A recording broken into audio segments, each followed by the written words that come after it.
Yes. Because I wanna invert this video. Kawa metro maka na share button. Kawa metro maka na share button. Somebody tag Yalomo Shekube Ndi Igbo College of Education. Somebody tag Yalomo Shekube Ndi Igbo College of Education. Achoka somebody tag Yalonya Shekube bia Nasi li ikwu amaho. Ikwu amahi ibezie.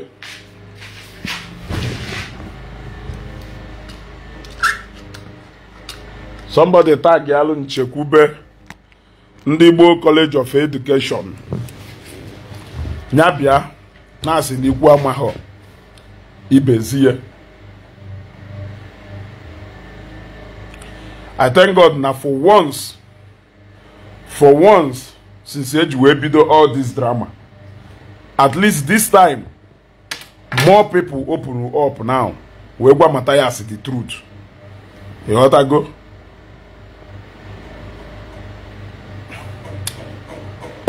You John. Before if I hear the women, or you buzo wolu your entire generation. You understand?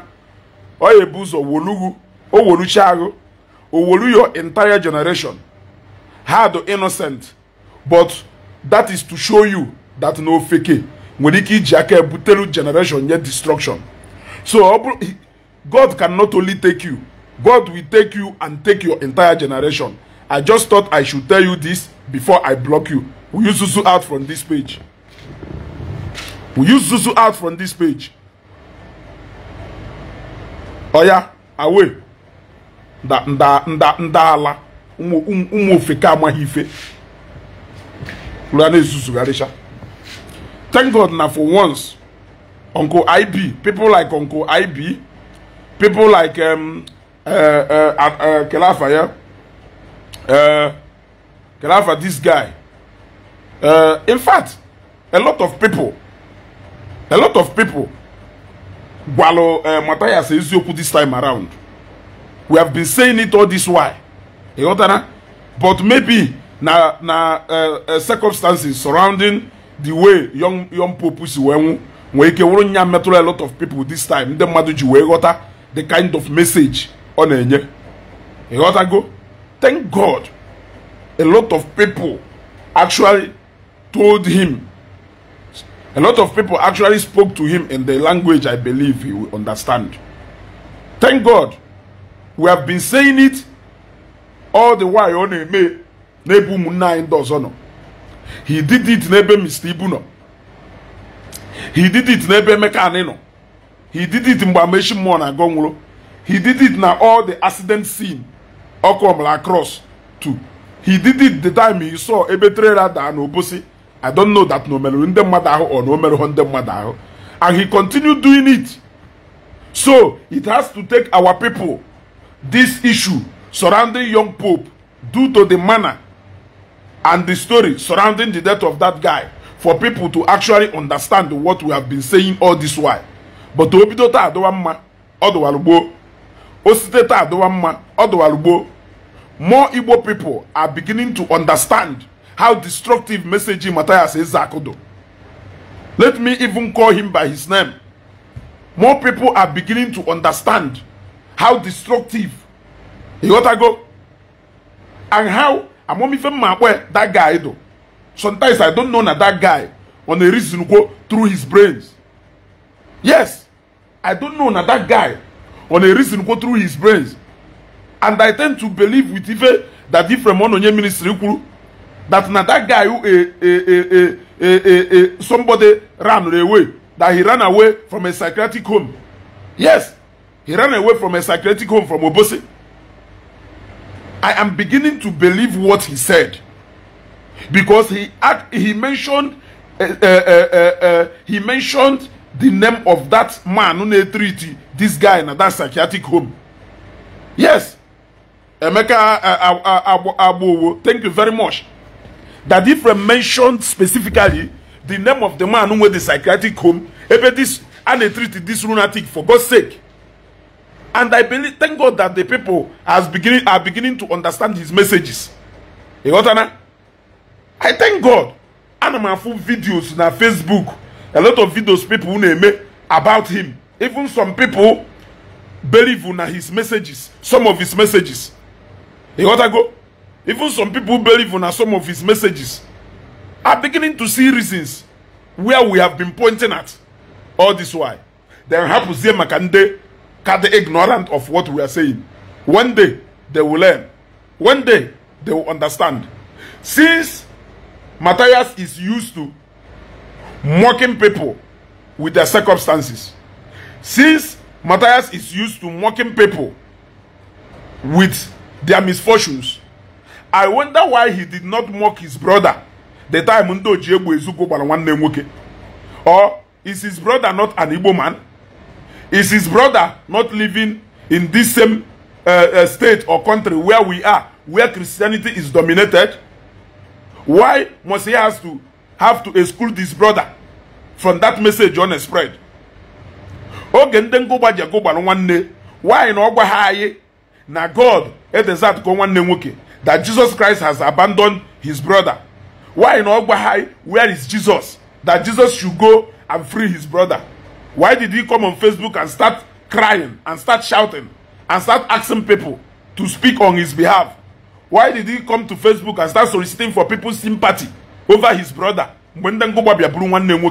Since he feels he doesn't know what he's doing. Now, Ejike Moment of Truth had an accident after Mathias Ezeaku. Did Mathias Ezeaku post about accident Ejike Moment of Truth? Now, Ejike, you even have the guts to come on Facebook to begin to even cover Mathias. You even called him a great guy because none are mock people, not their circumstances. What are you going to do if we mock you and make mockery of that predicament? You had an accident and your car in on air almost went beyond the repair. Should we start mocking you now? Should we start making mockery of you? Should we start making jest of you? HK, I am asking you, is this not the time you should put yourself in the shoes of those people Mathias make caricature of? Yes, all of us, we sympathized with you. People sympathize with you. And that is exactly what you needed at that time. And that was exactly what you got. Mathias did not mock you. Obrona Mathias mock.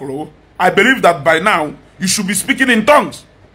Now you even came online and you have the nerves to call Mathias a great guy. A great guy. Okay, since Mathias actually mock, I, Ezugo, I am now here to mock you full time. I am now here to mock you and make that predicament if long way called worthless nanyai. Yes. I am now here to mock you and tell you that whatever thing you believe in has deserted you. And that is why you were a victim of that accident. Yes. I am here now to tell you that now whatever thing he preach, why did he not come and save you? Yes, you believed in Omenala. You believe in appeasing the spirit of our ancestors. In as much as they pretend. Yes. You are pretending. In a pretend all this why. But people like me, I know you. I know you too well. Ewi ujeru Mathias. Ena ujeru Mathias ewa as what? Ibujeri ewu as your daddy GO. For doing a good job. For spreading the gospel of your ancestors. Kelebe your ancestors no. Mbe that motto fell break. Kelebe your ancestors no. Mbe that motto somasotro. Kelebe your ancestors no. Motiji your hard-earned money. Wake up beyond repair. They abandoned you and ran away. They ran away to their graves. They have showed you how cold to hand on at their grave. Haven't they showed you how powerless they are? They have showed you how powerless they are. They have showed you that no one nkeye mechie. Yes. If I go see oketa no one nkeye mechie, that there is no life as far as this world is concerned, except the world beyond. So now that they have abandoned you, HK, Are you now going to come back to your senses? Are you now going to come back to your senses? Igo Jehu, Ujeru Mathias, he will say thank you for a job well done. He will say thank you for mocking our brothers. He will say thank you for making mockery of Ameshi Mwanago. He will say thank you for making mockery of Mr. Igbo. He will say thank you for wishing Emeka the worst. He will say thank you for mocking Yole Doshie and the Mwamlang. He will say thank you for mocking all the accident victims. Enwelu scattered all over Okom Gola Cross. He will say thank you for laughing at Nigerians for hard time hand a face.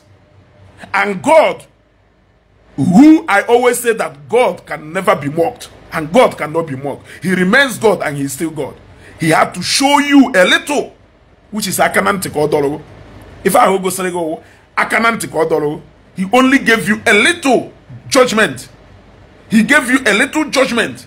But it seems that you people of course are there learn. People don't learn. People don't learn.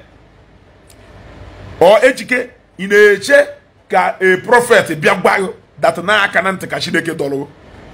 In a chika Chineke biagbayo na akananti ka mmụọ or ka your ancestors we gbayo na akananti ka ndem ka Chineke dolo gefa chukwu dolo akananti. If you go sing far, he still remains God. Yes, he still remains God. He made you a victim. He made you to smell. He made you to taste exactly what those people, Mathias and Amwoko, they taste. But it seems that now people don't learn lesson after all. People out there learn a lesson after all. I want you to feel the pain of what it takes for somebody to mock you with your predicament. I want you to feel the pain of what it means for somebody to make mockery of you. I want you to come and explain to me now, with this your condition, with this your experience, how you can never justify any kind of example somebody a Jew wenye.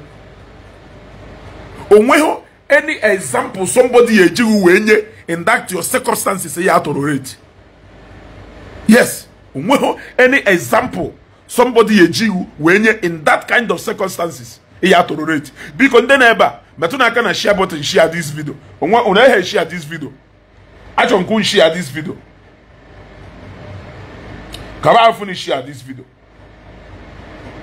Because I don't this video get here to educate moment of truth. Kabaho phone metuna can share button share this video. I don't educate moment of truth with this video. I want this video to get across to educate. God dog akanante. You got to go. God just dog akanante. If you wake up dog akanante, ki we man na mmiri oku na ebumbe. Ki we malo na mmiri oku na ebumbe. After any justification somebody nwere ike inye that na mmadu na apụta, will the predicament of our brothers. Why can't you give example with the people who are living? Why can't you give example of the people who are living? Why can't you use people who are not in pains to give example? Why will you make people who are in pains to suffer times 2 of the pains Hannah pass through? Why will you make it to look like if Hannah pass through with their fault? Ejike, now that accident you will or your fault call. Did you plan for it? Did you bargain for it? Were you not careful? Was it Jesus who disappointed you? Was it Jesus who appointed you? Who abandoned you? Were you not putting your seat belt? Did you not service your car? Did you not put your car in order? Was there something you did not do na that motor you fail? Or na God they show that he is God and that anything that his thinking do different from that of you and me. Has he not shown you that? You did everything you have always advised us to do, obviously. In on a seat belt. You serviced your car. Your brakes do in order. Everything done at your car do in order. And you were sure that your woman not drive that motor. Not drunk. Not drunk, meaning that now all the safety measures, you applied it 100%, and yet that car ran off. One accident to some assault. So now, how will you feel now, na Mathias Ezeaku or now na Jesus abandoned rogo? That you have faced the reality. That na Jesus for reality na your own ifa. Buffalo. Let that even show you that all these people in Akpo na Horiabaha na Hayeju no. And lest I forget, that accident, Omelebe Iladuhamma. I want you to go to the scene of that accident and make a video for us. Let us see. Na accident ya Homena Express Komelebe Iladuhamma. Because you always tell us, bad road, bad road, bad road. No, bad road. The cause of accident in Nigeria. That in a government, blah, blah, blah, blah, blah, blah, blah. I want you to go to the scene of that accident and make a video. Kaimalo, Nilahu, Mele, accident, Mele, Bila, Duhomma. Yes. Thank you very much to Ben Kinsere. Any sane human being is it. Any human. Onye own na follow na support Mathias, not na his fight against Christianity or what, but onye own na follow na support mockery on enye umunnaye find the onwe ha in bad situations. Onye ablezibo mmadụ. You cannot even make any logic out of that. The moment Junior Pope Nwolo, all blames going to him should end. You cannot blame the dead.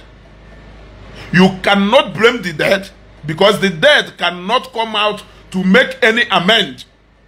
That person has gone to rest. Onya had to go above a amend the any mistake in this life. So the next thing that should come is sympathy, except to know melalo to other people. Yes. Hey, what I go? Why did he not mock Ejike? Obviously, in Buffalo accident, yeah, up on Ejike na phone, sympathize here with him. Why did he not come on live video or post on his page to mock Ejike? He called Ejike on phone and sympathized with him. The moment there is no way Junior Pope life jacket, and that is why the video making you will point more at Actors Guild of Nigeria into making a standing law regulating that particular issue to movie now that river area, making it compulsory for people to wear life vest. I blame the government and I blame the people who are still living. The person who go anywhere to listen to what you are saying. The only thing you can do is to sympathize with the person for the sake of his families.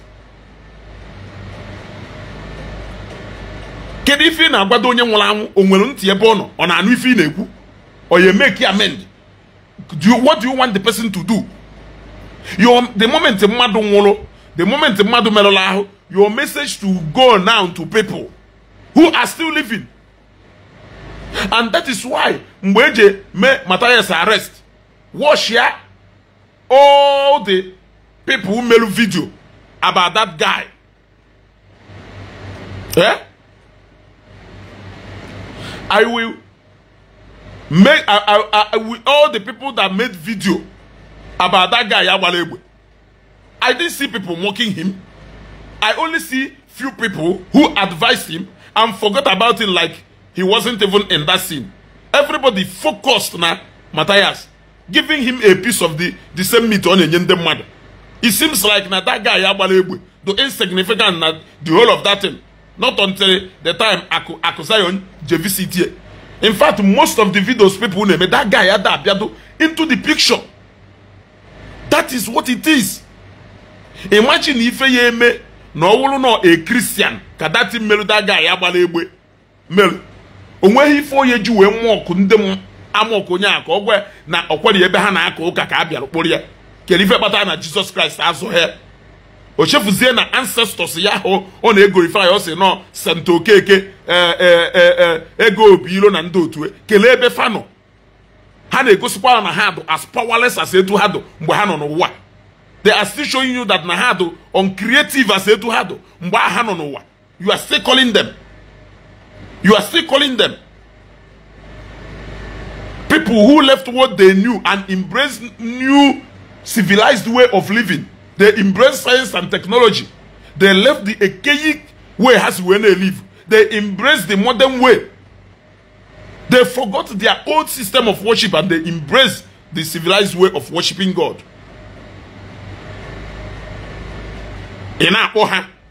In this modern age, what can they do?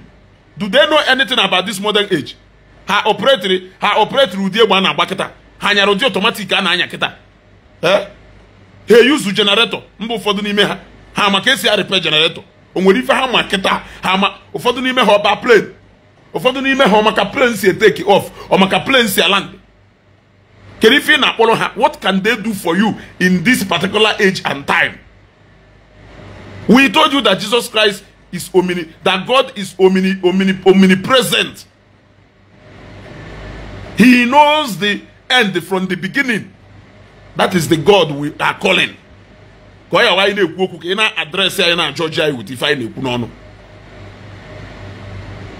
have never said so about your ancestors. You only talk based on what they did then, which has all been outdated. With how the world is equipped now, what can those ancestors you are calling do for you now? What can they do for you now? That was why they abandoned Ejike. That was why they left Ejike and ran away. And Ejike was left with his fate. Yes. People justify here. Now a great guy. Why you not a great guy? You know a great guy because you even ran a program to tell us that Mathias is a great guy. That is a great guy. You even want to start justifying the way Ojuwena Amoko people or the reason Ojuwena Amoko people. Which reason? Now, Israel, a lot of people now nabayewo because of nahaga who know. Naha believe na Jesus ya heloha. Not so. Even when we tried to tell you people that nanda na agu no, but no name for the name na agu no, then hana gakwa church na ekpekpere ka Chineke nyere ha ka helo number 1. Then no for the name ha hapụsiri no ọgwụ. When they are confirmed go na onwe anything to medically wrong with them. Probably no nya have to speak spiritual solution. Onojo si na ndị pastors na ase si ejezinu no ọgwụ. No nya kpatara ndị mmadụ ji anwụ. Na keluka ajilo yesi wedo. You may expect in a accident. Ejike, I am asking you, did you not take all the preventive measures? Did you not take all the precautions before you and your woman banime that motor unubu? In or on seat belt. Your woman on seat belt. On a service or motor on a service. Motor not road worthy. I am asking you, are the brakes not okay? Are the tires not okay? Ilena Bane on a gota. On a pothole, can you tell us why that accident happened? Since you are sure that your car is in order, since you are sure that your woman can drive very well, since you are sure that your woman had road drunk, since you are sure na motor unubu the road worthy, since you are sure that you service your motor regularly, can you come here and tell me the reason why that accident will occur? Yes, because for as long as ana-ekwu maka accident ya ọdụka ya sị na aha enwe accident na America, ọdụka ya sị na aha enwe accident Europe ọdụka ya sị na ada enwe accident na even African countries anyị na-ekwu na ụfọdụ n'ime ya amaka, ọdụka ya sị na plane aha enwe crash, ọdụka ya sị na train ọkwara light rail ka ọ bụrụ nke a na-akpọ, ọdụka ya sị na ọ da apụ na track na China and the other Western countries.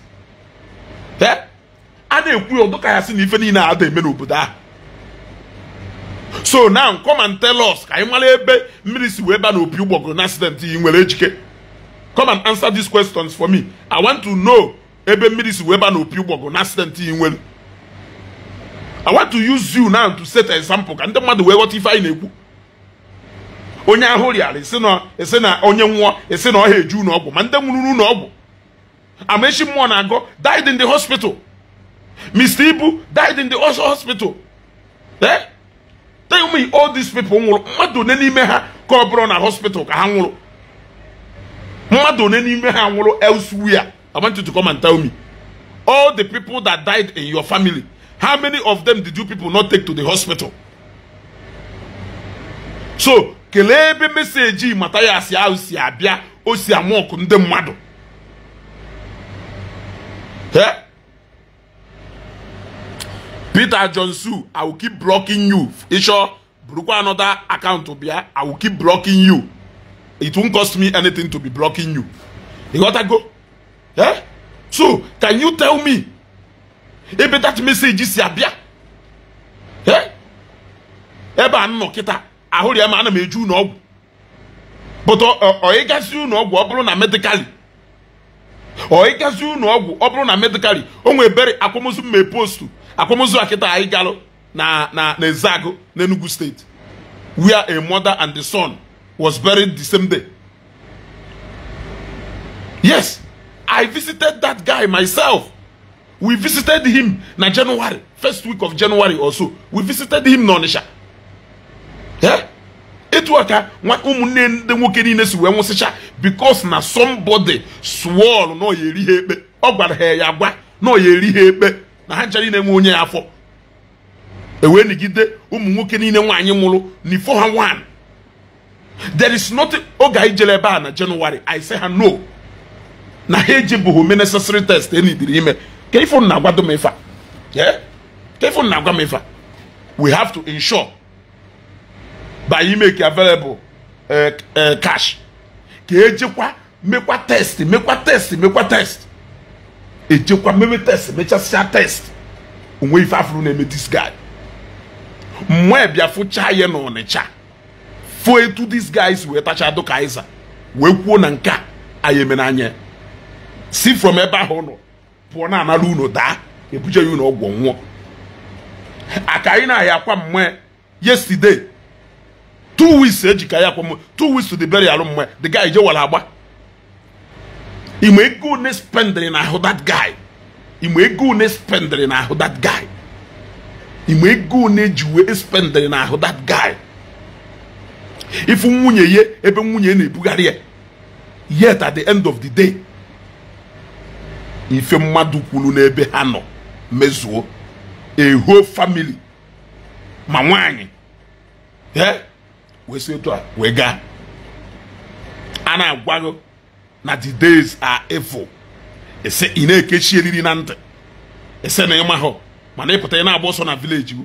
Mana ị na pretend go na ịma ho na the days are evil. Mana ị na agbakwoso na village go. Amokwo last ị na lahu nu na helolo. Eh? Ịpụtazie just ka iwe proof olu ndị mmadụ na ife ọja ha dazie ememe na ndị mmadụ adụrụ evil na onwe ife dị ka evil manipulation.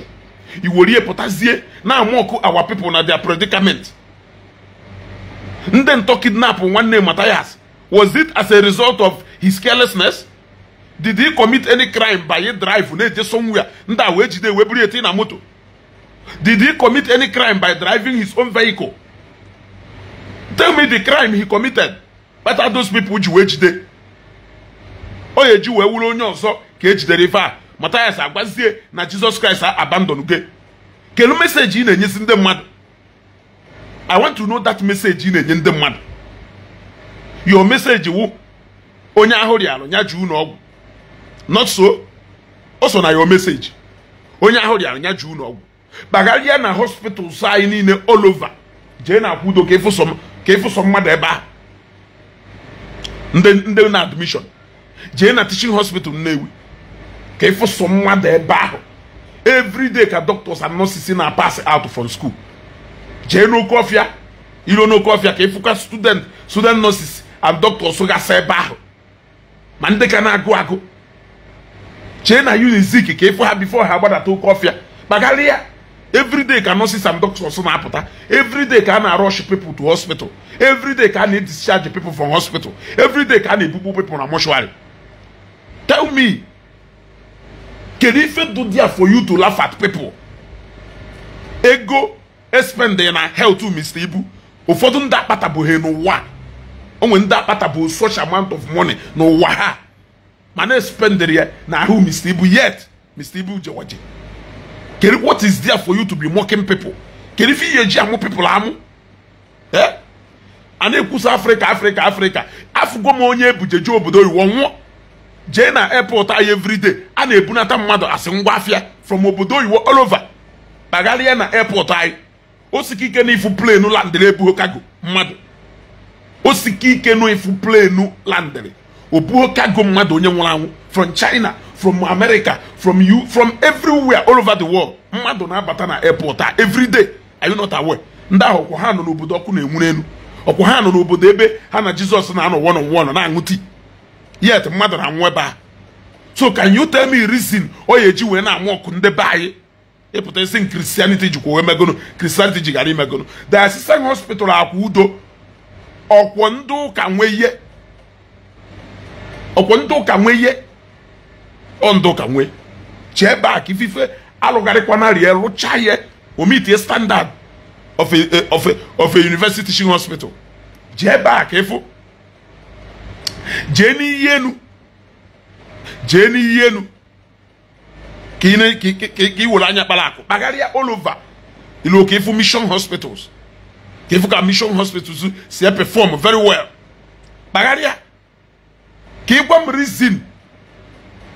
Chekube apota bebia support ya ebia lido mwa wezu ganyo ye ki na edo anya mu ki na edo anya una ha eji akwamozo eji akwa ndị otu unu ọ epu ome onwere oge ndị ụka gwara na mmadụ ayarị ahụ onwere oge ndị ụka gwara na mmadụ aya nwa anwụ onwere oge ndị ụka gwara na mmadụ aya nwa anwụ wee ti akwamozo wee ti usoro esi eji akwa ozu ụbọchị ahụ my uncle nwere enirie usoro ahụ eji nie usoro ndị Anglican ji eni ozu ije na nke ndị winners ha nwere usoro ha ji akwa ozu ije na the whole churches ha nwere usoro ha ji eje ni members ha uko believe na mmadụ aya nwa anwụ uko believe na mmadụ aya arị ahụ were eme a na-agbawa nwoke na nwaanyị akwụkwọ asịghị in sickness and in health, in wealth and in poverty, in so best and in the worst, till death do us part. Or na church ye believe lo na ahụ ya arịa nwu mmadụ church ya gwarago na ahụ armored vehicle na ya arịa nwu ahụ. So kele ebe o si wee wuta that mkpatalụ oye ji amụọkụ ndị mmadụ. Ọ na Bible na onwe ndị rịala ahụ, ọ na Bible na onwe ndị nwụrụ anwụ. So achọrọ m ịghọta ebe o si wee wuta that part of the scripture or that part of Christianity ebe o ji amụọkụ ndị ife ọjọọ merụ. Go Michael Jihu, thank you. But again, it won't cost me anything. Me pay another account. Go. Me pay another account. One problem. A block will not cost me anything to be blocking you. So I want you people to tell me, that place in scripture, that part in our Christian life. Ojuwena amoku nda ahụ adụghọ. Ojuwena amoku nda nwụrụ anwụ. Ojuwena amoku nda nwere accident.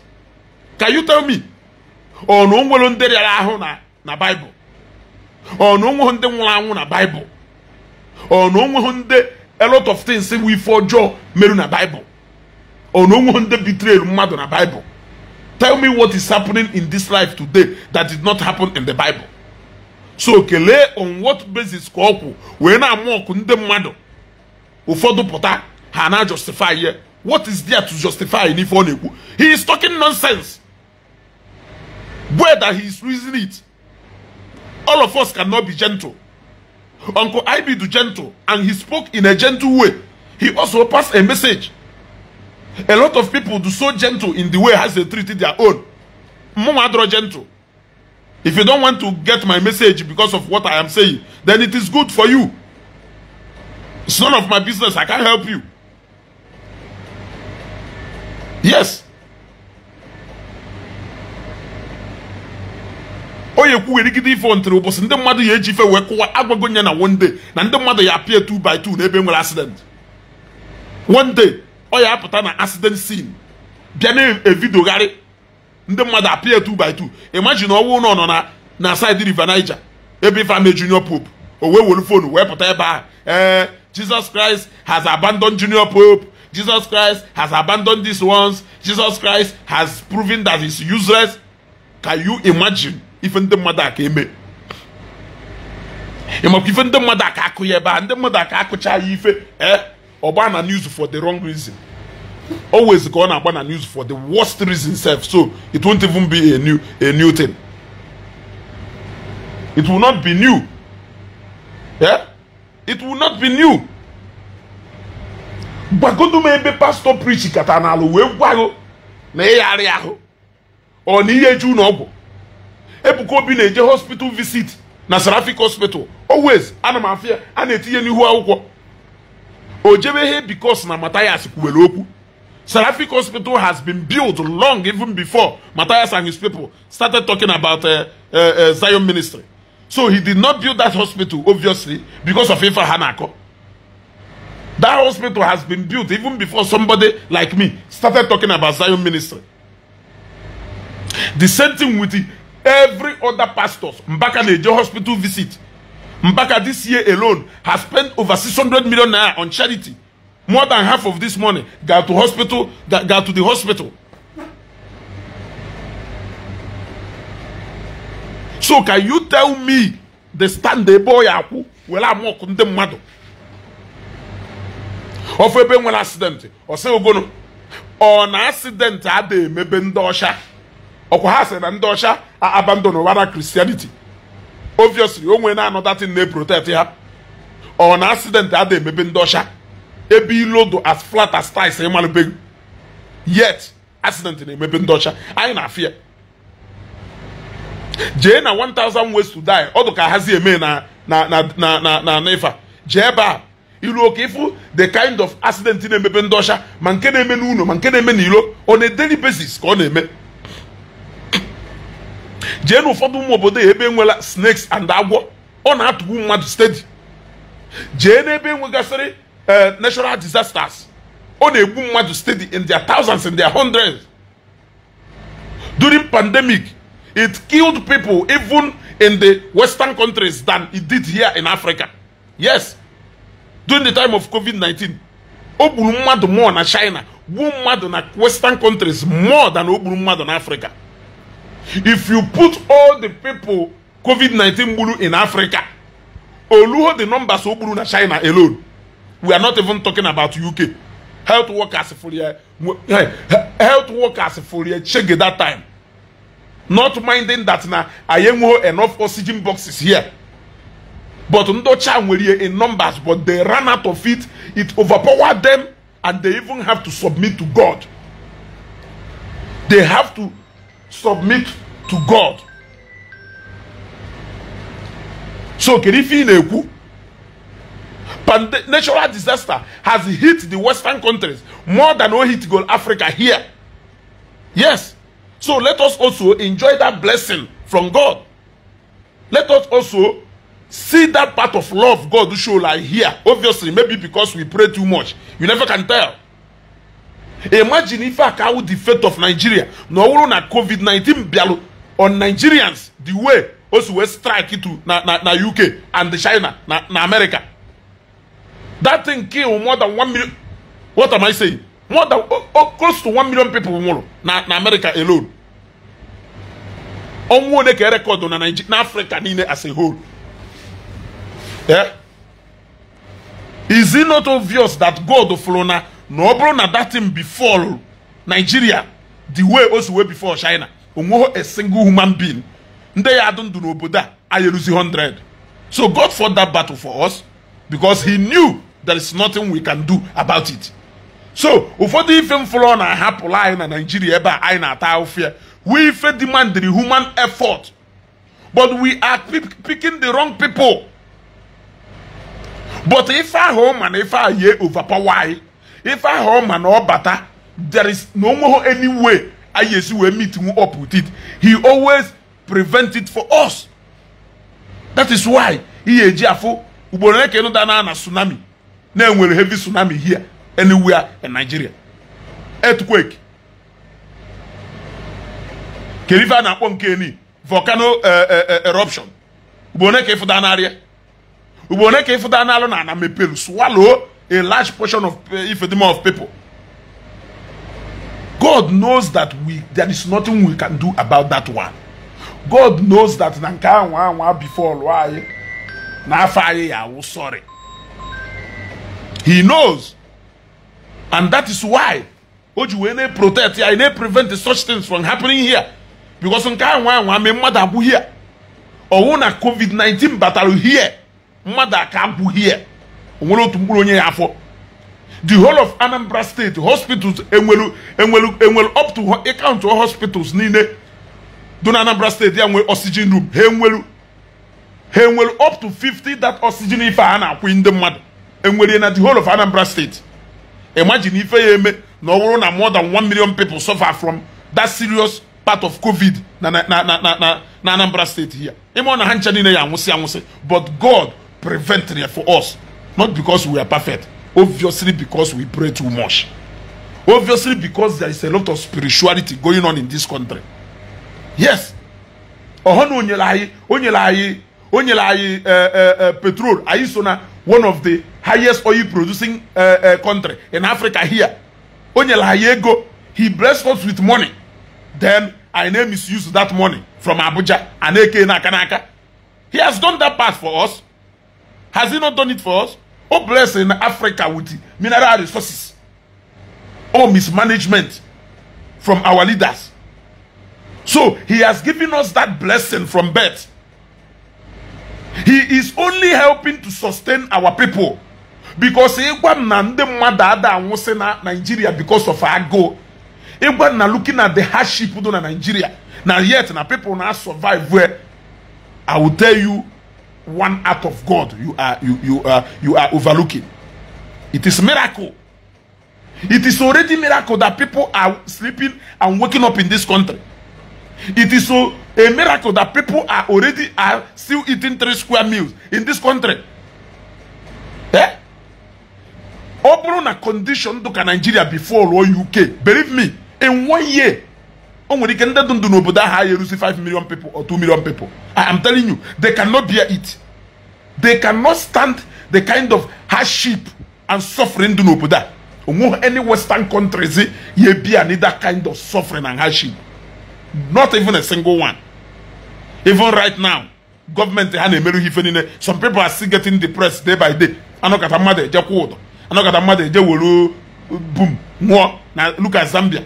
Man, government they provide more than 50% of their basic need. Still, mother no cat say no, I can't take it anymore. If you oje kuodo, more if you oje dum, more if you oje fife more, I can't take it anymore. Go no call it take anymore. Or electricity na 24 hours. Even he no need it as basic need. He doesn't need to even do much for him to enjoy all the basic amenities mother supposed to enjoy. Yet he can't take it anymore. Imagine if no one half of what we are passing through in Nigeria here before all such people. Mother who complete yafuzi mad. It goes census after 1 year. Yafuzi. Life expectancy ya drop times 3 than in Nigeria. Because they cannot take it. They are used to government providing all the basic amenities for them. I don't think that there was ever a time passing through what we are passing here in Nigeria. And yet God has been sustaining us. So when we tell you that God has been sustaining us, Malona God has been sustaining us. Rice is known as 70-something thousand people are still eating rice. Even the poorest of 4 families are still eating rice. Beans people are still eating beans. And people are still eating yam. Yes. Dollar no people are still doing business. So how can you say that God all of high? The only thing I now suffer more in this country who out of human wickedness. Most of them are man-made. Yes. In fact, everything I now suffer in Nigeria are man-made. Including that hardship. All man-made. Or for the sicknesses in the modern area. All man-made. Yes. So if you think that God, mother put us na upon a belly in Africa here, upon a belly in Nigeria here, Nigeria or America, eh? Are you asking me that question? Mwawolu, half of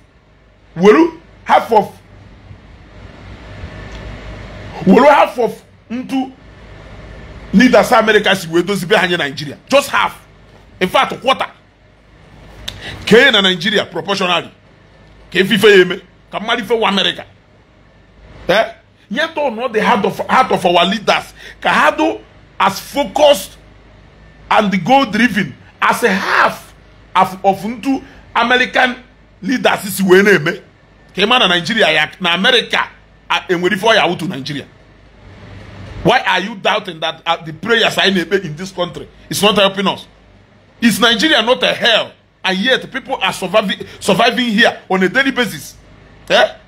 Okima, Ilo, Bini, Ilo Lagos to East here. People ila kita, Buja in America. More than 100 they are down ila every day. And yet, the mother na one ila, na surviving ila. When they na wana ila, 15 years. He experienced one single accident. Are you not aware? So, since you know about all these things, why are you still asking? Kelebe spirituality are you not seeing it? Are you not seeing it? Nigeria should be included in 1,000 ways to die, and yet people are not murmuring like that. Nigeria should be included in 1,000 ways to buy, and yet people are not buying like that. Is that not an act of God? Is that not an act of God? I am asking you. If you ask me about the God Chineke ka we love in the whole world, I will tell you that it's Nigeria. Obodo. Give us our daily bread. God has been giving us our daily bread. Even many people who 1 naira in their pocket, they eat every day. How? How? Keluka mwenye na kwa balosi eje school if it's not miracle and act of God. God has been sustaining us. We shouldn't even turn our back at him, because that will be the worst. Or avoid a lot of things he knows we cannot control. He always drives those things away, very far from us. Imagine the government are providing whole life fuel. Imagine the government providing electricity. Kelife haye men or na Nigeria na suffer from earthquake. Jena Japan. All the high-rise building na alweba na spring no ulu.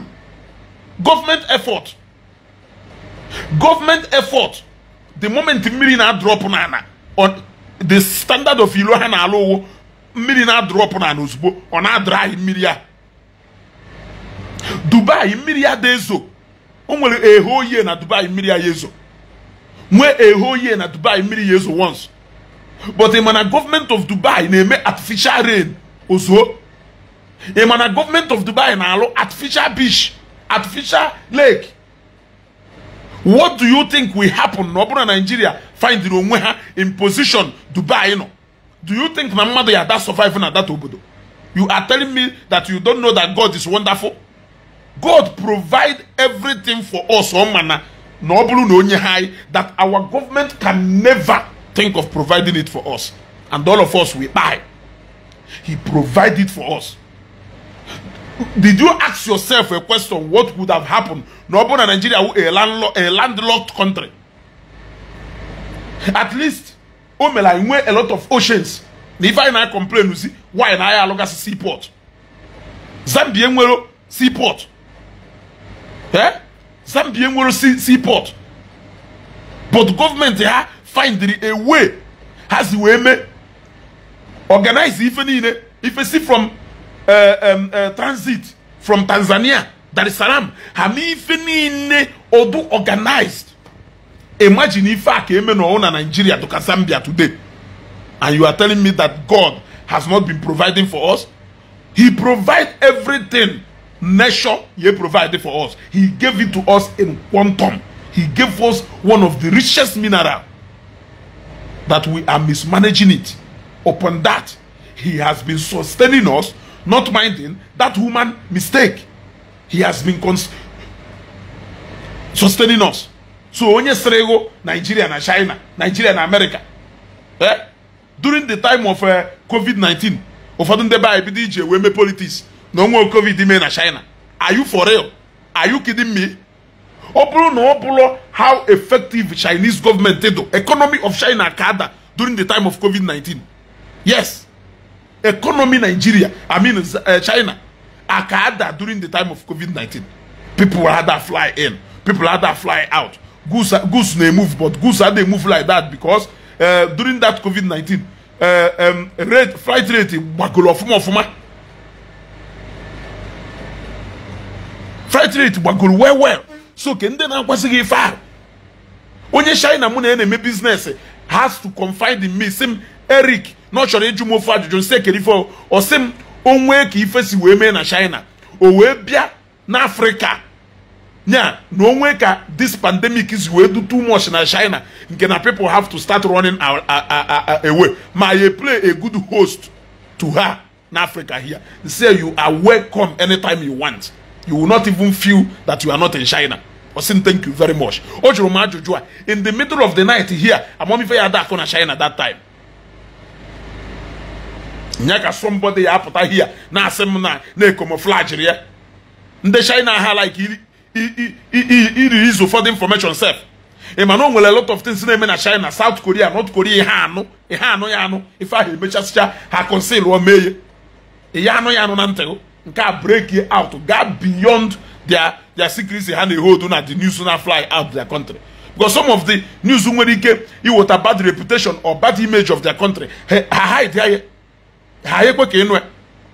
Kerobo sinde shine ofodun de Chinese bido me Facebook. Kerobo so ofodun de Chinese bido baba Facebook. More WhatsApp on a roll of mabia. And a restrict for them countries are Kahari news from other part of the country. Kaharima Ntundo Sosieme, Kaharima right and freedom and privileges other people wanna enjoy. Or if I name so that COVID-19 do way beyond them. That's not really overpowered. In fact, UK government have to leave everything in the hand of God. The same thing with American government. It overpowered them. It was one of the reasons why Donald Trump lost his re-election. No politics came. Which kind of politics are you telling me? Are you not aware that no, so now one of the reasons why Donald Trump lost? Are you not aware? Are you not aware that some of the charges on a face? So now some of the decisions and actions so taken during the time of COVID. Are you not aware? So can you feel that Donald Trump no more any COVID not under a strike, yeah? His negligence towards that COVID-19 because of the life of people then. Have you ever imagined what could have been the position of Nigeria? No one at that pandemic hit in Nigeria, it was way hit other countries.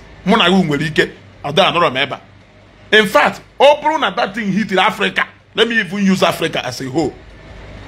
A2 also way hit some of these countries. Among me, how would the fate of Africa today? What could have been the fate of Africa today? So onye na the kind of prayer and in this country, no do mma. Ofodun dosha ye choose odia na ba ya table and there and the verina. They will choose it more than their country. Only because they know that with their human effort also, they can be able to make Nigeria here. So they will prefer the kind of natural atmosphere I follow why. Uboneke fuda na lebi ikuku na eku na Nigeria, ikuku aneku na ebu mmadu na ebu mamoto. On emebe ndosha. Are you not aware? Wind the potato on ebu mmadu na ebu moto. Na kwalisi uno na kwatusi ebe niile. Imo on emebe ndosha. On emena Africa here. So are you not seeing the art of God? Are you not seeing the art of God? The ecosystem has been fed to us. It is more than enough. The sun has shine more than we're not supposed to shine. Oyi ada to carry more than we're not supposed to to. Yes. Jeben dosha during winter. Snow ya dagido block moto niile. Snow ya dagido dachisi ilo niile. Yeah? Snow ya dagido dachisi ado. Mmado siapo. Do you think that that is what they wish for themselves? That is why the best time to go there is during summer. It's during summer. That is the best time for you to go there. And it is also the best time for them. Onyaw the best weather they enjoy. Summer holidays. Onyaw na they enjoy your own way. olu ha na winter ogbagalado onwe some part of Russia ebe ya ije you will cry blood say kelu ka ndị mmadụ si survive na this place. Can you find any such place in Africa here? And you are telling me that you don't know what God is doing for you. Is that not what you are telling me? You don't know what God is doing for you. Are you for real? Eh? Are you for real?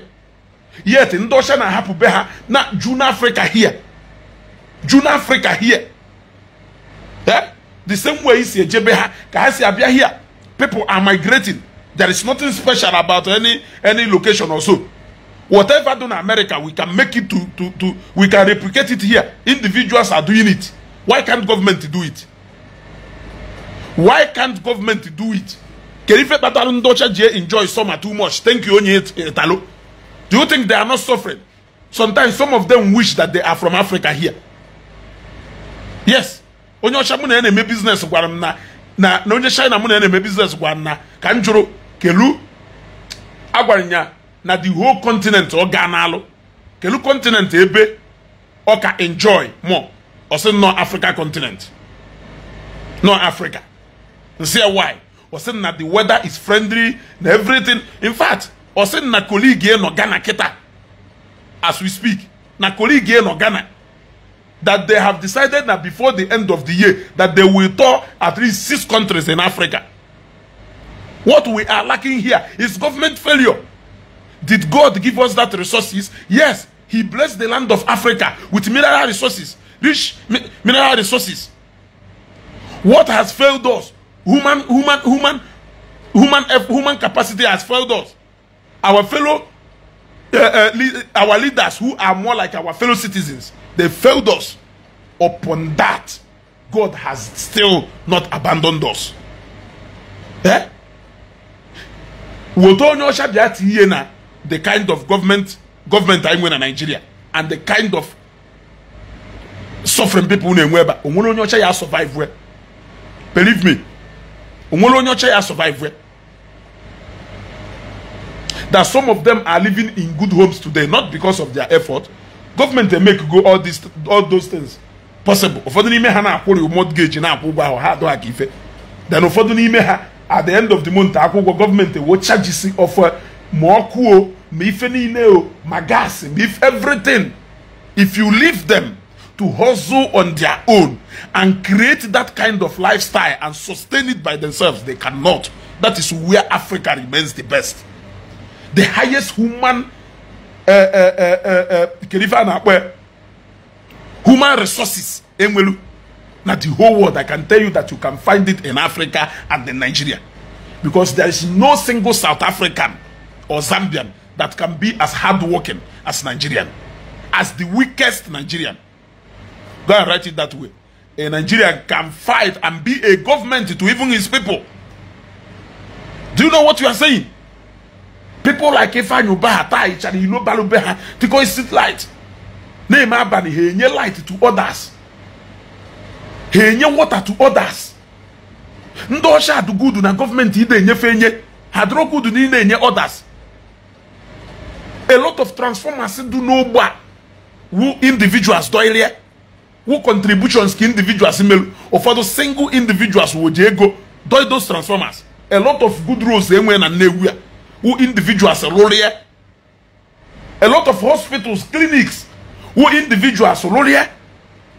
A lot of social amenities are in Jena Teaching Hospital nowhere. You know about Fumuno, Ibeto, Maluskata Halo Shalo. Jena nke Umudin. You know about Ifunke Mefani Oban and Dotue, Lolo. Ifuman Kendi Igwe Palace, or is family Lolo. Bagaria na the whole general hospitals needed. You know about Ifuna Yede. Built and dedicated by Chief Cletus Ibeto, by Engineer Attire, a lot of NGOs who individuals now run here. Where is the government effort? Where is the hand of government in all this? You can only see individuals' effort and the act of God. We are all living in Nigeria by the act of God, the special miracle from God. I show me money who a Muslim. I show me money who a traditional is into highly spiritual and if in all those things contribute to sustenance I will in this country today. Yes. nwere obodo na-eme mmiri zo ha during the time of flood. Ha na-anọ at alert. Welugodo ife melu mgbe ahụ River Niger overflow ba ma Atani. Ba ma ụfọdụ obodo dị nso, ba ma Ọnịsha ụfọdụ ebe. Do you know what people pass through? Do you know what it took people to clean up that mess? Do you know what it took people to clean up that mess? Imagine, no, with some countries in the Western countries, that thing now a yearly occurrence. They expect to see it 2 or 3 times every year. How have they been surviving? If not because the government now do very responsive. They respond. Are you talking about Nigeria? Ebe transformer ya agba. No 1 month we be a lawyer. Except na individuals are to collego we lawyer. Imagine no the flood in our name in Nigeria. Where will people live? Sometimes when you wake up, thank God for no reason. Kneel down, show me whether you a Muslim, whether you a Christian, or you a traditional is highly spiritual mind in the business. You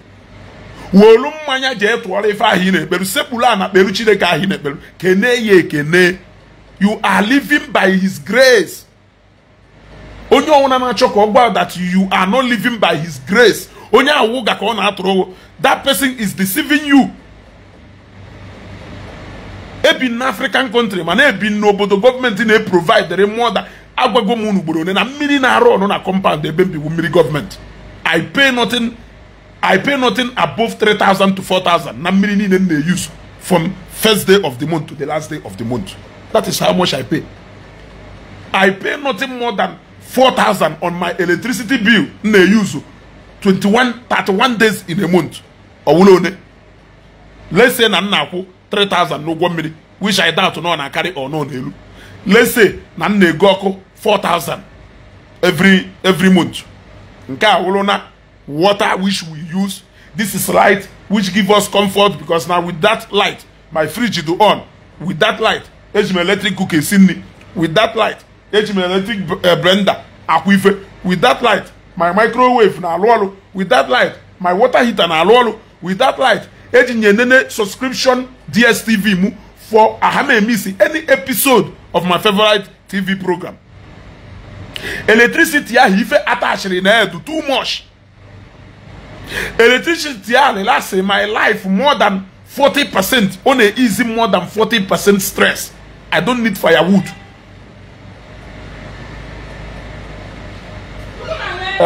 I'm not life before you want, okay? Awkward. Change your move over. Okay, she can change you over now. You want to go? So that okpu is more than 40% of my stress. You want to go? So somebody may live in such kind of country.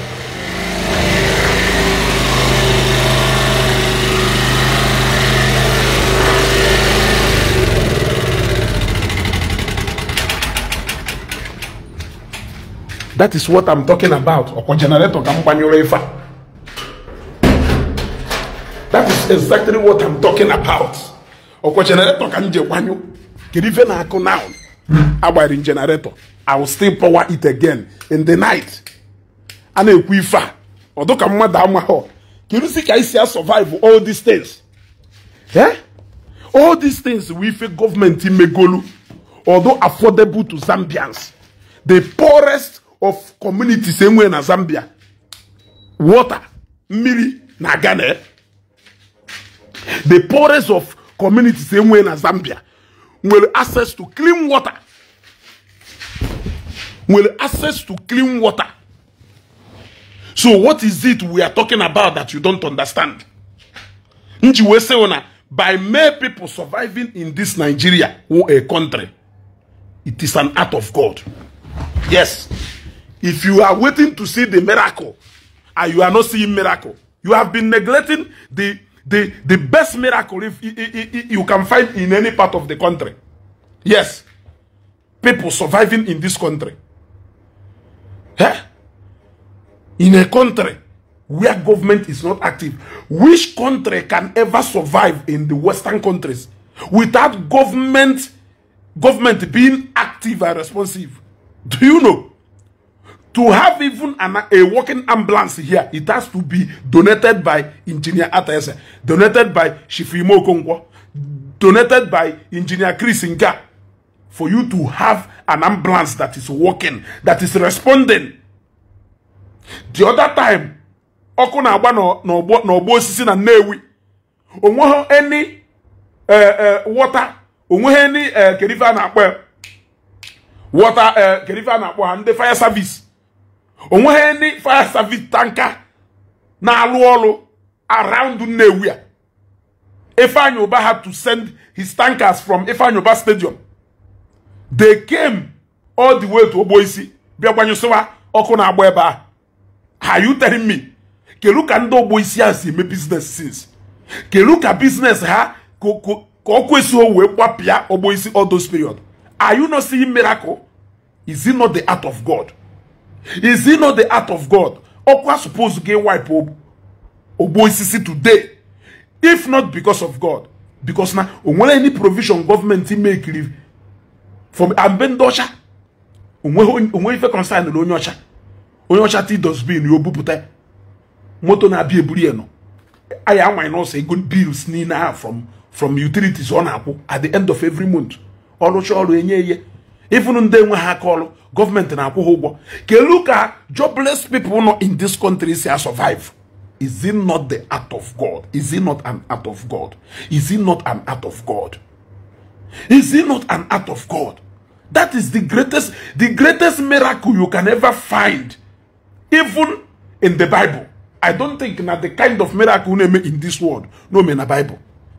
The greatest miracle you can ever find in anywhere in this world, you can only find it in Africa. And the 70% of it, you can find it in Nigeria. So for the Nasego, na miracle is not real. For you to drive from Lagos to East here. Do you know how many people bele makila? God, I cover this road today with the precious blood of Jesus. You might have driven from Lagos to the east, being covered by someone else's prayer, by your wife's prayer, by your husband's prayer, by you pray your mogo, by prayer your mother or your father, by prayer your siblings. We are practically living and surviving in this country by His grace.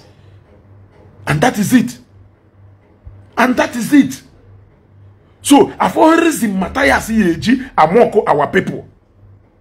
Can you tell me one reason why Mathias Ezeaku Amoko our people? I can't see any.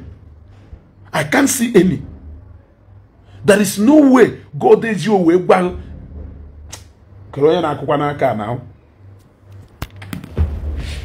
Yeah? He told us everything. Onye? Oya Diva. Emelie? Don't take my phone though. My phone. Open the door.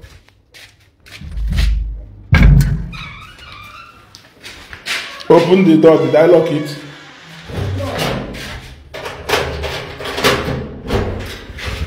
You want to go? I want to go to Lagos tomorrow. I want to know.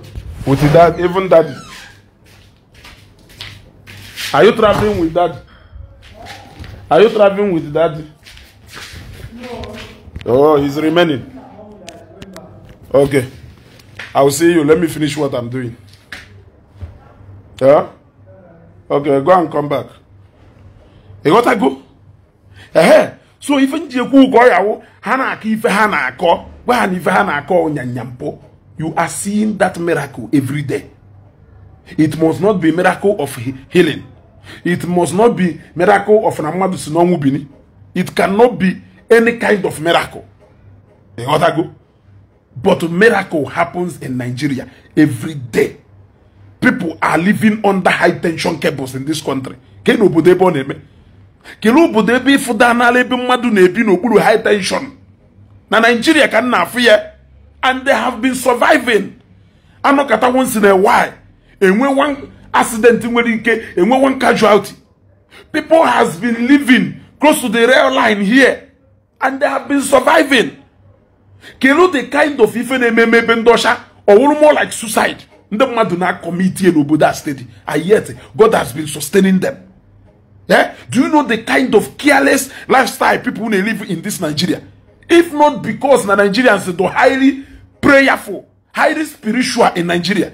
Yeah? Today, risky everywhere. Behind every two pole in Nigeria lies something capable of you taking your life away. Are you not aware? Around us every day in Nigeria here lies something capable of you open your life in the next minute. And yet, God has been sustaining us. God has been helping us. God has been covering us. Yes. You see? Okay, Alex Ogwa, thank you for even reminding me of that Ezeaku Ngal. Okay, for bridge, the bridge in Kaduna middle. Okay, for na bridge, dalada.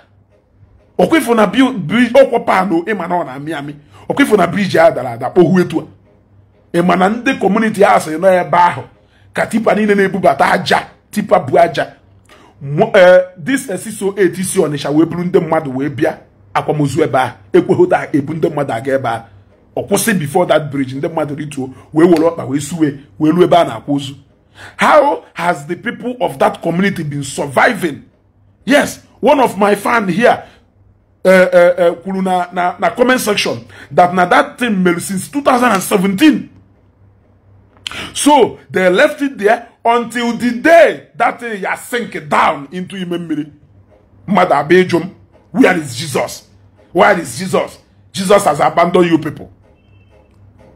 Emozi na mgbe ekwensu jekwuru Jesus say nyasi n'enu ugwu awutuo na ndị mmụọ ozi ya edebe aka ha etu a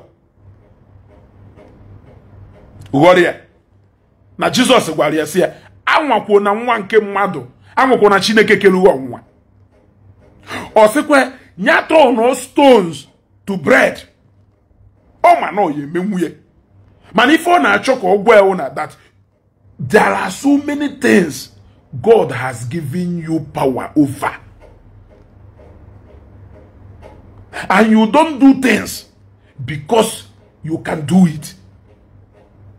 You do things to meet a need.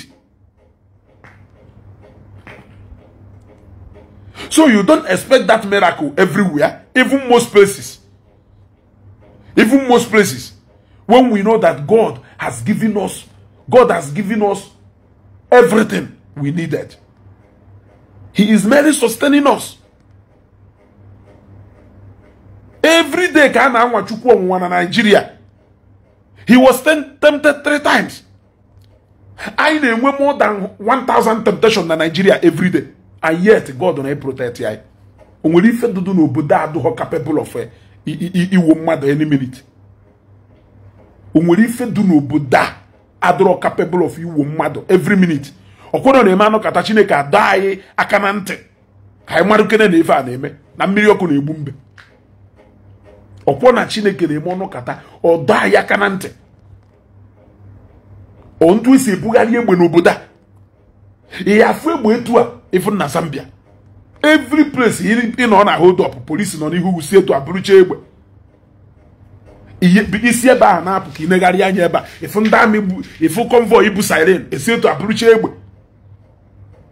Egapụ nke ahụ n'elu na hold up ifu ndị mmadụ ebukọrọcha egbe kwuru ebe niile a na-ebugharị egbe everywhere na-ebugharị rifle everywhere anọkatazie nwe accidental discharge onye ọnwụ na-etiwe mkpu. But God has been sustaining us. But God has been protecting us. But sometimes anọkata Chineke adọkene aka na ntị. Africa can never stop being spiritual.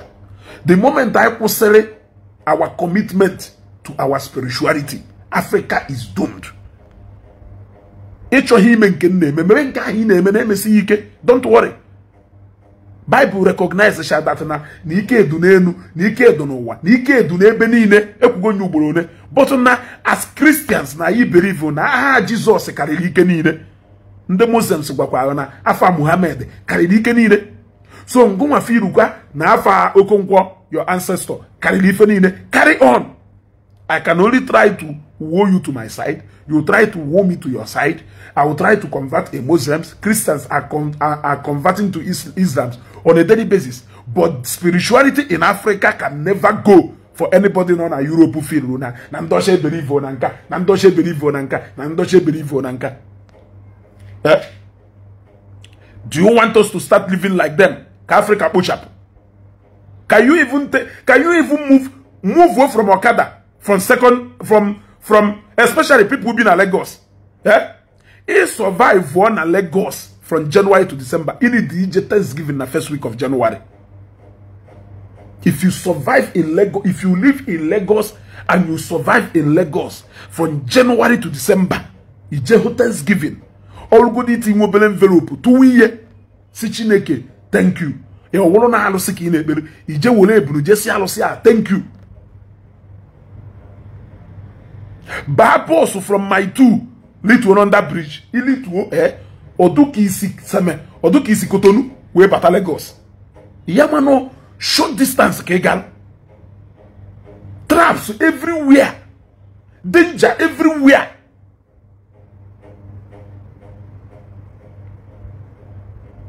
Yet, we are living by His grace. Even though son ejeto, ayaga go you bolo no way female high. The same may believers na God is powerful. Emokona na ekube the accident is supposed to see in Nigeria. Accident is supposed to be in Nigeria. Every minute, Mathias Ezeaku Ejiofor. Are you not aware? Are you not aware? Some people na nyamuto na Nigeria na elu n'obodo iwolu ebe awu professional truck drivers. Are you not aware? Even this they na check before he got a driver's license. In the buy Attire afu were got a driver's license. Nigerian roads will teach you how to drive even in the valley of Ongu. Nigerian roads, your experience in nyamuto na Nigeria will teach you to even drive in hell. What is it you are not understanding? Even for your business to survive in this country, it is by God's grace. Even for you, on your worker to feed your family in this country, it is by His special grace, not just by His grace, because Ndosha are living by His grace, but we are living by His special grace. So what is the problem with that young man? Opolo na Chineke wopu aka ye na Nigeria. Iye record kata accident. Mathias phone wu ye jugo. Aye mego minister for accident efa na Nigeria. Every day. Kamado na agbakwa ife do capable of iwopu ndi ya n'obodo. Every day, every minute kamado na agafe ife do capable of iwopu ndi ya n'obodo. And yet, odeme. A lot of bridges in Nigeria out there traps call. We are waiting for the day or you collapse. You got to go. Even somebody nebu you pukata dog can to mobile. A lot of malls they went oboda wachana. They are there now by the special grace until the day I have done them mother canant. Maka done them mother canant. Ewe mi ife make. So what is it? Nkunwa bi America. Ya no Nigeria 3 months. Nkunwa bi America kita. You ga America 10 years. Yeah. Bata Nigeria. Bata Nigeria ke bia no 3 months or ke bia no 1 month. Ke got ife na agwa. Bata Nigeria ke bia no 1 month. Ke got ife na agwa. Hello? Hello? I'm a baby kita. Bata Nigeria. Ebia lu okay no Nigeria. 1 month nkete. Your body go tell you. Your body go tell you. E got ifa ha na by force. E got that message by force. Eh? E got that message and is or do very clear to you. Eh? So that the system of it that asho corona moko everybody buy important accident. Okay, ngwa. Address ya the right people. Use every opportunity of those accidents. Use every opportunity of those things to call out our government. Why are you mocking Jesus? na isi no Jesus ke na amok. Jesus Christ onyao the Ministry of Road and Transport, onyao the Ministry of Labor, onyao the Ministry of Employment, onyao the Minister of Health, onyao the Minister for whatever thing. Or Jesus where? There are no churches and pastors, or how different ministries they were in government, or how the president in action, or how the National Assembly, or how State House of Assembly, or how the judiciary. So why can't you use that opportunity to address the right authority? Why are you being mischievous by throwing stone at the wrong tree? Mango do na side left, and now when another mango tree ebu anything, na you're right. What are you doing? You are shooting the wrong target. You are shooting the wrong target. Drive from here to Enugu. Iru Enugu, you must come down and say, thank God for Johnny Messi. Why are you thanking God for Johnny Messi? Why are you thanking God for Johnny Messi? Because you know that the condition of the road from here to Enugu is very terrible. And the condition of services and water from even police officers and everything no na that road is positioned to point against you. Everything no na that road. Opolo na accident. Accident emeho motor jam moto na pugego. Motor jam moto na pugego. Ebana hundento. Ebana hundento. Ebana hundohi. Ebana hundohi. Ebana heda na mbise. Ebana heda na mbise. Ebana tanka bu fuel explode. Ti okuna ifa. Ebana extortion from the armed forces in Onilo. There are so many things in on that road to do programmed to fight against you. So if you drive from here to Enugu, you should come down and thank your God, because it is a miracle to drive from here to Enugu. Are you not aware? Are you not aware? When you show job put eba hoto. Ke na area government failure. Ke na area umunadi. Are you trying to tell me na emozi na umunadi do? Emozi na a lot of you to ne epiogari tata na angu emoho na nakum madi izohi ako. Ona emoho. Emoho na nakum madi izohi ako.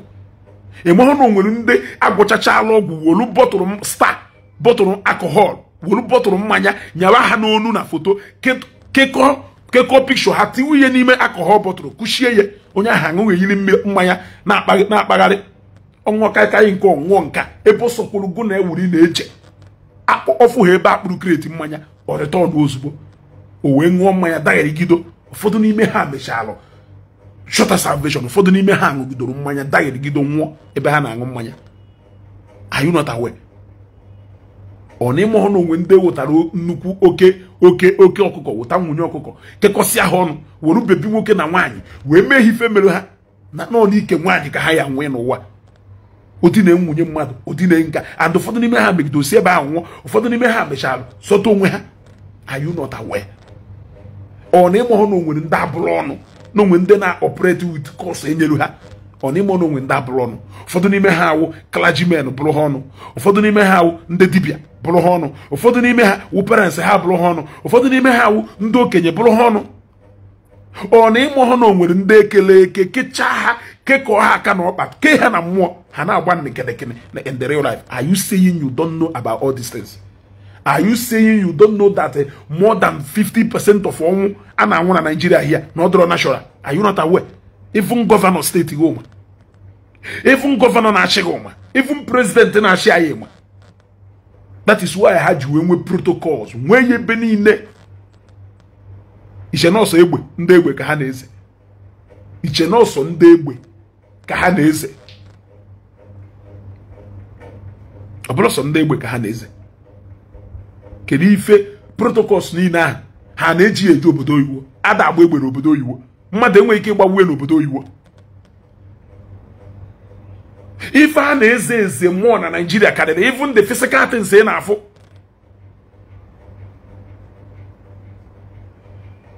So, kedu ife ọ na-ama ọkụlụ ndị mmadụ? Why is he mocking people here? For God's sake, God has been sustaining us in this country. minus the hand of God, the art of God, and the special miracle. Mona ge nwe honya ka do ndu n'obodo a onwere ife do dia ya sustain mona onye ayi ndu n'obodo a nwero I am telling you onwero anything do n'obodo a nwe program ru ko so mmadu ndu azo. It is by God's grace. It is by special grace of God, not just by God's grace.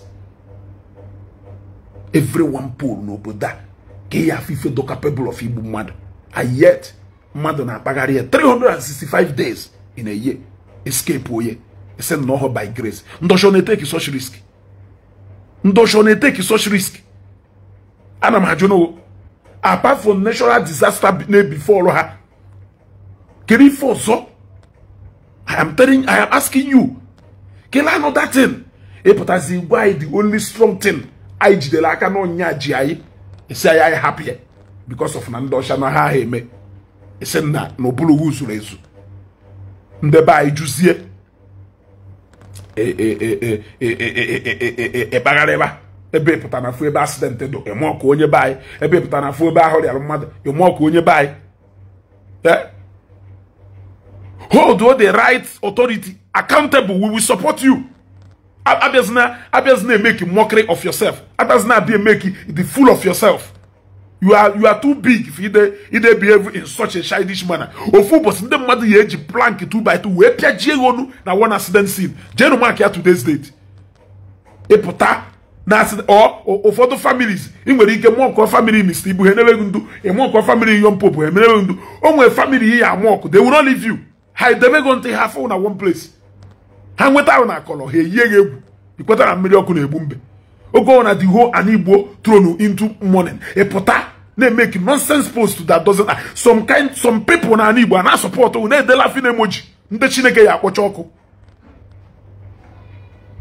Ejike moment of truth. I am still waiting for you to come and tell me what you did not do right for that accident in Moto Guji we make. That is the only way you wear water. Now so many sicknesses are area no Buddha that everything do humanly possible before they submit their faith to God. That is the same thing you make here. Because he no no keta osikike na ibata na world e ya funde onwere na mmadu ne na mwa nunu. Even the poorest person neme oba na lebe buju no. Mmadu ne na asi no na God hu na ya amwa doko mu nwan Hebrew ono onu no se ka omo nwa mmadu ne. Even onye imemewelu nwa puo ya n'ụzọ a na-akpọrọkwa ekpoju no. So tell me, in fact, when you are a kidney failure, Keleba no way diagnose with kidney failure, if not in a hospital. When you are a cancer, Keleba no way dictating on area cancer, if not in a hospital. So when you are in a hospital, a may test, we dictate if you name Kelife Mesrigi Jifiru, Nena Fia Nunoka, no Heju no.